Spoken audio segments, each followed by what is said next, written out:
All right, good afternoon, nature people, and welcome back to the Runge Nature Center's virtual programming. My name is Sam Stewart, and today we're going to learn all about some creepy, crawly critters. Now, of course, like always, I'm not here alone. Helping me out on the camera is Carly, and we're going to learn all about different critters that we find in the forest. In fact, right now, here at the Runge Nature Center, we're in a place that we call our Forest Fun area.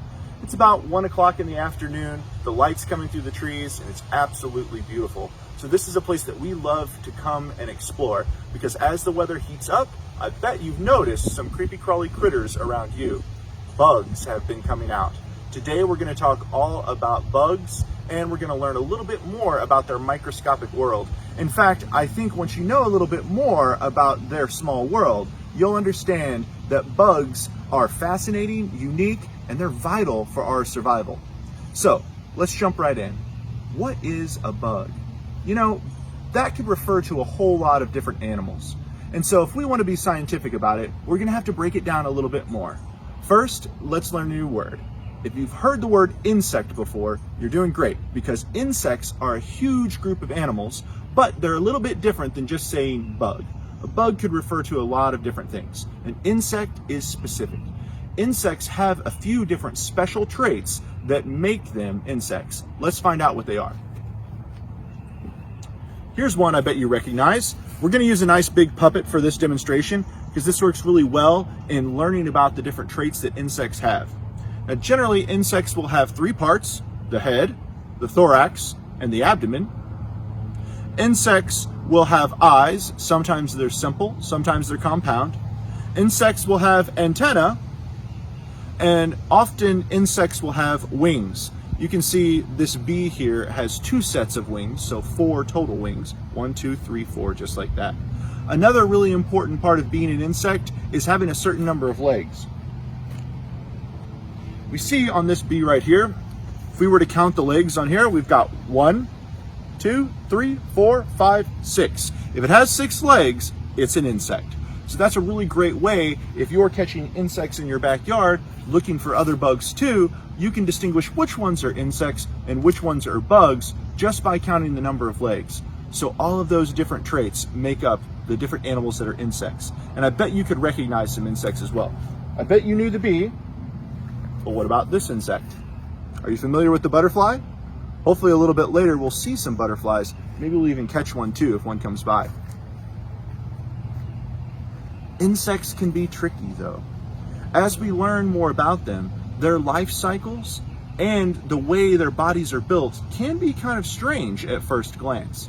Insects can go through some big changes in their lives, and they can look a little strange. Any idea what this might be? This caterpillar is just the first part of the life cycle of a butterfly.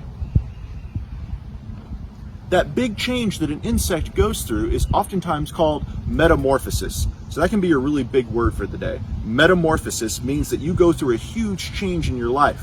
Amphibians do this, but oftentimes insects do this as well. Now, if we were to get a caterpillar, maybe be off of a spice bush leaf, and it was eating the leaf, we could pick it up and we would want to know if it was an insect. So we would start counting the legs. 1, 2, 3, 4, 5, 6, but then it's got all these different legs down here. But in fact, this caterpillar is an insect with 6 regular legs and then a whole lot of what we call prolegs. These are kind of like peg legs on a pirate. They're not exactly real legs, but they work in a similar way. So the caterpillar, in fact, is an insect. Oftentimes for butterflies, they will turn upside down into a J, and then they will build something called a chrysalis, or if you're a moth, it's called a cocoon. It's kind of like a sleeping bag that they spend time in, and their bodies start to change. They'll emerge from their chrysalises as butterflies or their cocoons as moths. So insects are really variable creatures that go through some really interesting life cycles. And that's how we can find out more about them, is by counting their legs and looking at their traits on their body. In fact, today I wanted to take you through our Forest Fun area and help you discover a little bit more about bugs and insects. So in our Forest Fun area, we have lots of fallen logs that we've cut up and placed all around. Now, the benefit of doing that is right underneath the logs, there's a whole world going on. So let's explore it together. Follow me.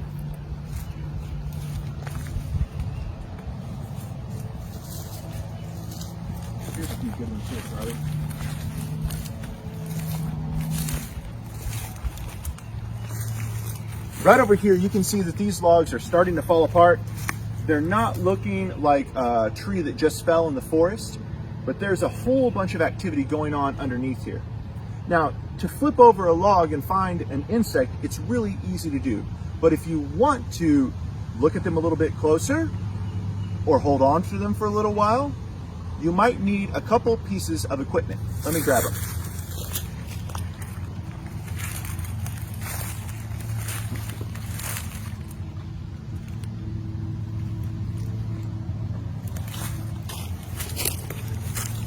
If you have a little bug carrier that you can put a bug in, that would work great.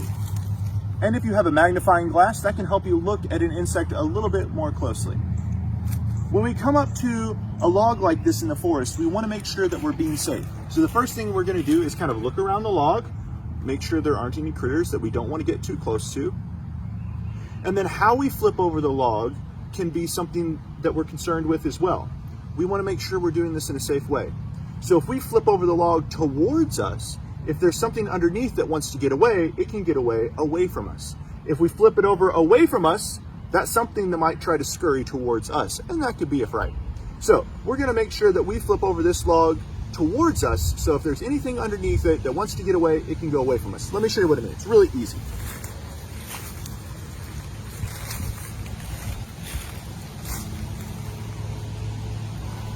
All right.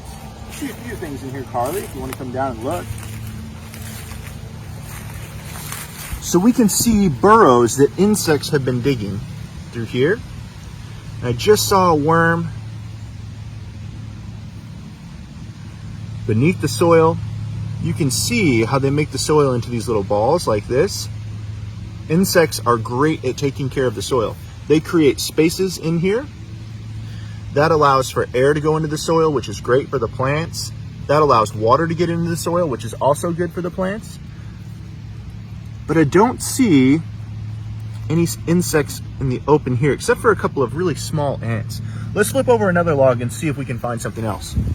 One thing to make sure you do when you flip over a log in the forest, always put it back. Can you imagine if a giant came to your house and took the roof right off, and then they didn't put it back on? Make sure that you are putting the roof back on the house for these insects. Flip the log back over, try not to crush anything, and that way the insect's habitat is maintained and you don't hurt them. Really easy.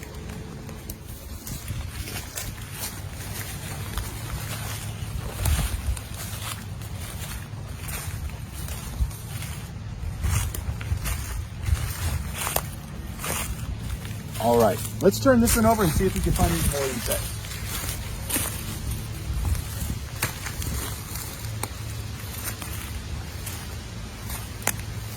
All right over here, Carly. So if we were to pick up this critter, you can probably see that it doesn't have any legs. So I bet you already knew that this one's not an insect. This one is a worm. I see a small insect here, an ant.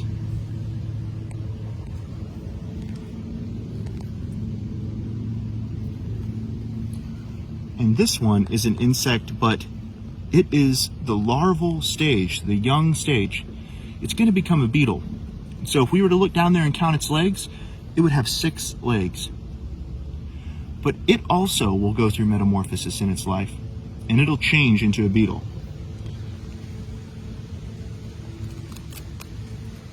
Do you see anything else?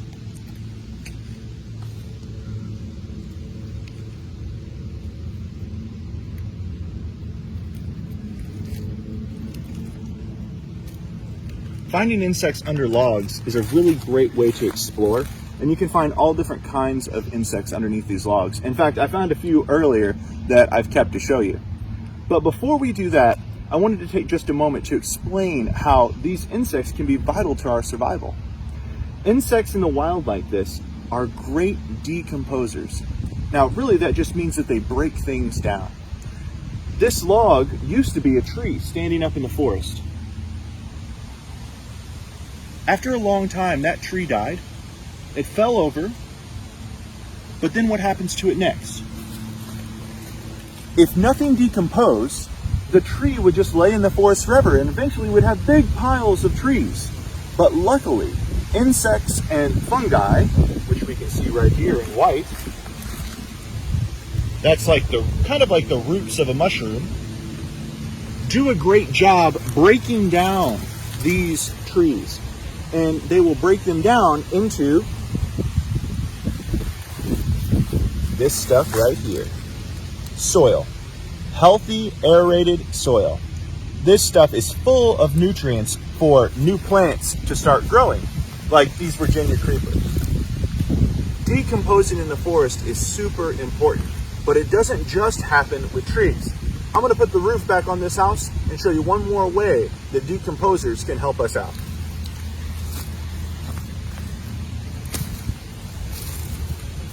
I'll bet you recognize this forest animal. Raccoons are really common in the forests here in Missouri, but just like any animal, they go through a life cycle as well. And the end of their life cycle may mean that they get old and die. And that happens sometimes. Wild animals live and die every single day. This time of year, a lot of young animals are being born. But say that this raccoon did die in the forest. What happens to it next? There are special insects that come along and break it down so that the raccoon doesn't just lay there forever. They too are decomposers. Oftentimes we'll call them scavengers as well, a certain kind of animal that eats another dead animal. So a great way to start the chain of decomposition is with insects called scavengers that break down an animal that's already dead, and eventually they'll turn that back into soil, recycling all of that energy. It's an amazing circle of energy recycling that insects are a huge part of. They do so much work that we don't even notice. So, like I said a little bit earlier, I was able to get underneath these logs, look really closely, find a few insects, and put them into an insect carrier so that you could see them. Let's go back over to the table and find out what they are.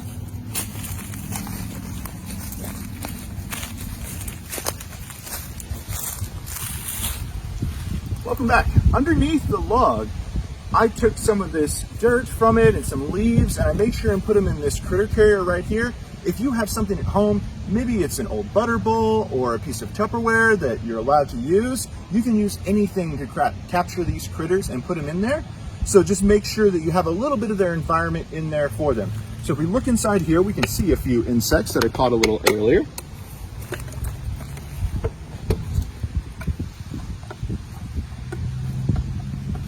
Oh, we have a worm like we saw a moment ago.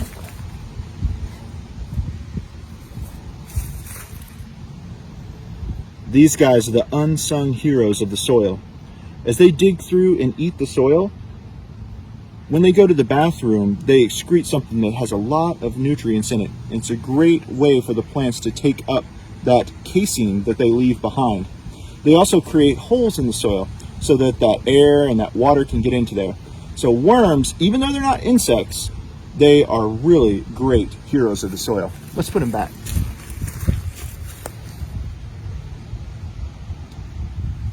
All right, let's see what else we've got.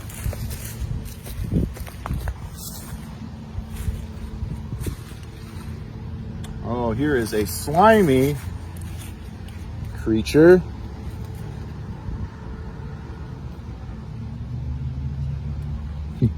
Curled into a ball right now. Let's see if it will straighten out.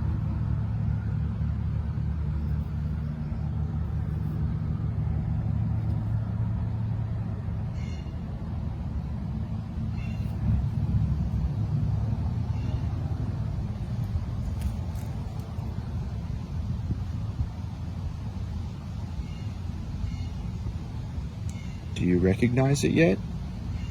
It's starting to stick out its eye stalks. This creature has stalks on its eyes. I would certainly call this a creepy crawly, but if you count its legs, you won't count very long because this one has 0. This is a slug. Now, slugs may not have any legs, but they're really important because they make up a food source for lots of different animals. I can't say that I'd like to eat a slug, but there's lots of animals who would love to.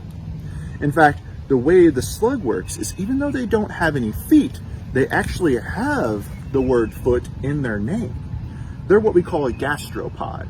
And if we break that word down, the first part, gastro, means stomach, right on the bottom of the slug, and pod means foot. So their name literally means they have a stomach foot. So that's how they kind of move around. You can see him sticking out his eye stalks now, leaving a slime trail behind. Really slimy, creepy, crawly critter. Let's put him back in his habitat.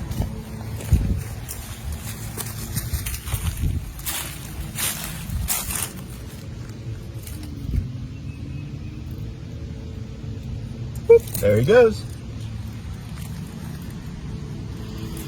Now when you handle slugs, you're gonna get slimy. That just happens. If you can find something to kind of wipe your hands with, maybe on a plant leaf or something like that, you can get some of that slime off in the meantime while you're still critter hunting. Let's see one more before we're done. Okay, I think I saved the best for last. You tell me what you think. Earlier we saw a larva of a beetle. Now, if we counted closely on that white grub or larva, we could have counted 6 legs. It was the beginning of the life cycle of a beetle. The end of the life cycle of a beetle may look something like this. This is a passerless beetle. Kind of a funny name, but they're a really unique beetle. They don't really bite unless you're a piece of wood. They are great decomposers of wood. They spend their whole lives inside a rotten, fallen tree. They eat the tree. They make homes inside the tree. They even make different squeaking and clicking sounds so that they can communicate with their family. Passerless beetles are one of my favorites. You know, they've kind of got another funny name. Sometimes they're called kissing beetles because if you pick them up by their back, they make a little sound, which you can hear if you get them close to your ear. I don't think he's making it right now. He's not very afraid of me. Passerless beetles are great ones to have inside your decaying logs because they're going to break those logs back into soil. So let's put him back in his home.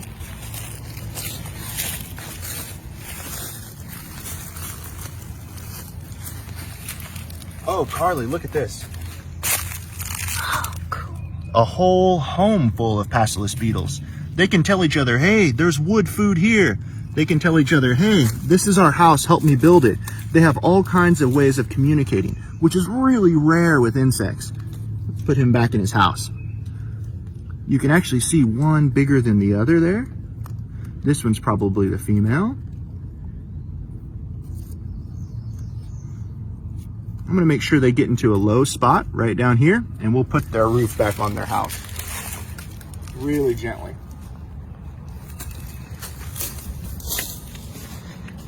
You know, we can find all kinds of insects if we're out here exploring in the forest. As long as we're doing it safe, it's really a whole lot of fun, and we can learn a whole lot about the world around us just by looking at that microscopic insect world. So we know so far that insects are great at decomposing not only plants, but also dead animals in the forest. And that helps us out so that there's not dead trees or dead animals laying everywhere. They're kind of like the recyclers or the cleanup crew for the forest. And there are lots of animals like that, but insects do it all the time and where we don't even see. It's pretty amazing. Insects can do something else for us too. A little bit earlier, we talked about butterflies, bees, and caterpillars. You see, there are all kinds of different insects that we call pollinators. And if you haven't heard that word before, it's a really important one to know because pollination is vital to our survival. In fact, if you like eating apples or oranges, you probably will like pollinators too. Let me show you how pollination works. It involves a couple of different flowers.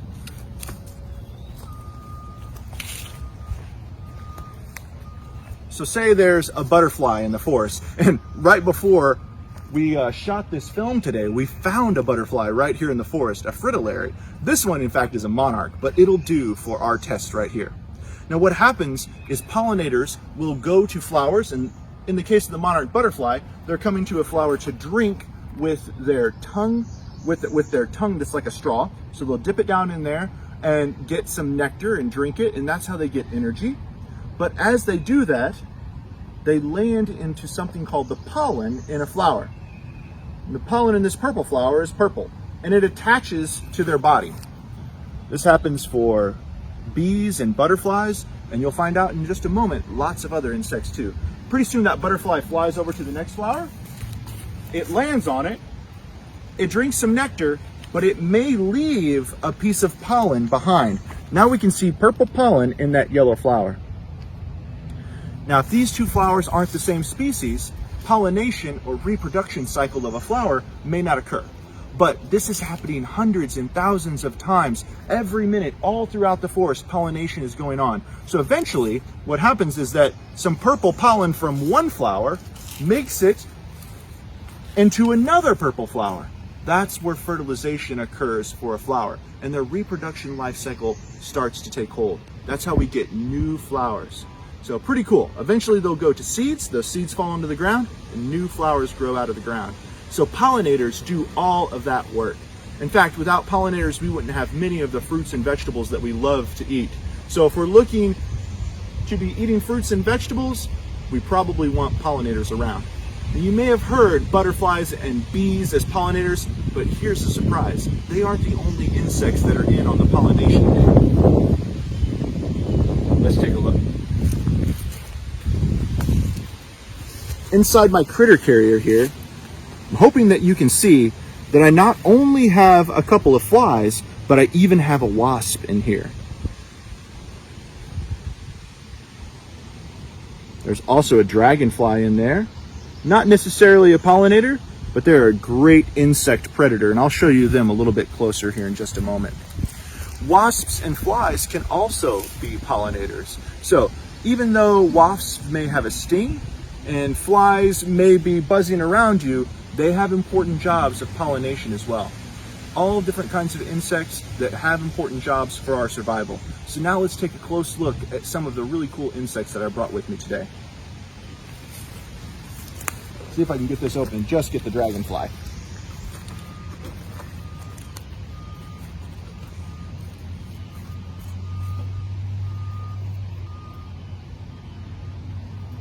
This is a brand new dasher. He's still very soft. You can see how big the dasher's head is. They have awesome compound eyes. They are an amazing insect predator. Now he's newly emerged from underneath the water in the pond. You see, they spend most of their lives as nymphs underneath the water. Then they break out of their old exoskeletons, grow wings, and fly away. Amazing life cycle.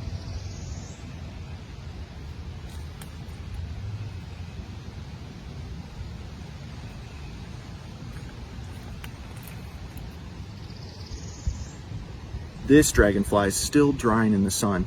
So when I let him go, I'm gonna put him right over here on a leaf so that he can continue drying. And when he's done and his wings are nice and hard, he'll fly away.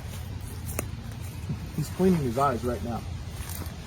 Find a nice sunny spot for him, Charlie.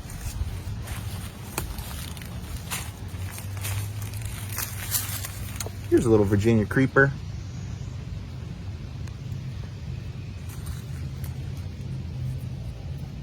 There he goes. Some people think that holding dragonflies can damage them, and if you're not gentle, it could.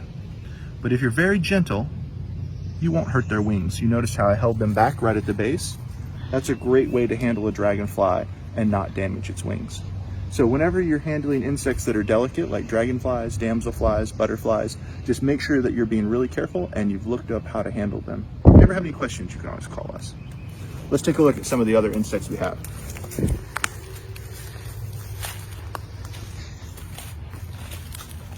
I told you that our flies and our wasps are amazing pollinators. Let's see if we can let them go too. It's one of our black flies. There goes one of our wasps, one of our spider wasps. In fact, they actually prey on spiders as well. Pretty cool. And I think our small fly that was similar to a housefly already got out. all those different insects that are great pollinators. As a treat, I brought a couple of extra ones that are really special that we found today out here in our forest fun area. A couple of them are pollinators as well, and one of them is a really different, really beautiful creature.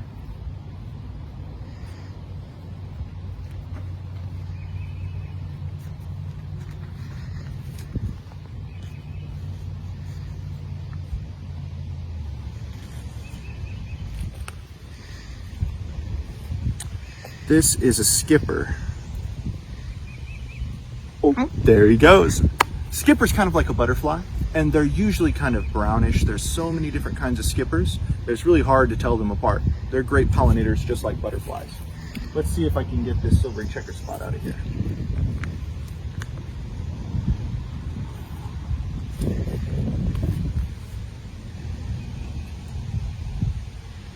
Whenever you handle a butterfly, if you grab its wings back like this, you won't damage their wings. Silvery checker spot is absolutely beautiful, and they're a great pollinator. We see them here in Missouri in May, and sometimes even throughout the summer. It's a great shot on this silvery checker spot. They get their name for those little spots that are on the back end of their wings.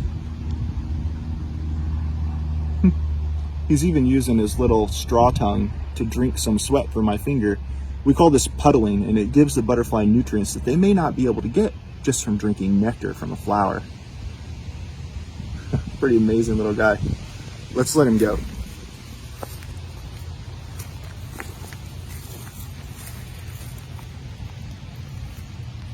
I bet he can find his way back onto that leaf. I don't think he's ready to go off with my finger. I think he's having a drink. There he goes. In Missouri, we have hundreds of different kinds of butterflies, and really all of them are different shapes, sizes, and colors, and they're amazing to study and to handle just like that if you're gentle. For the last one today, I want to share with you something that's similar to a dragonfly, but it's a little bit different.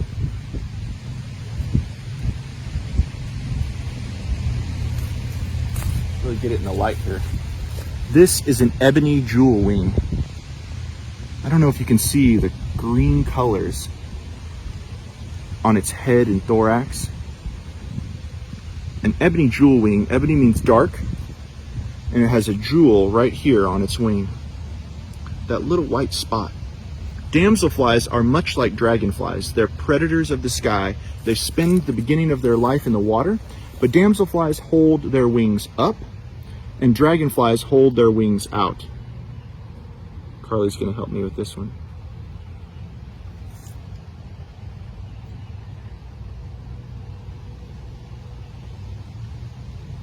Look at the length of those legs.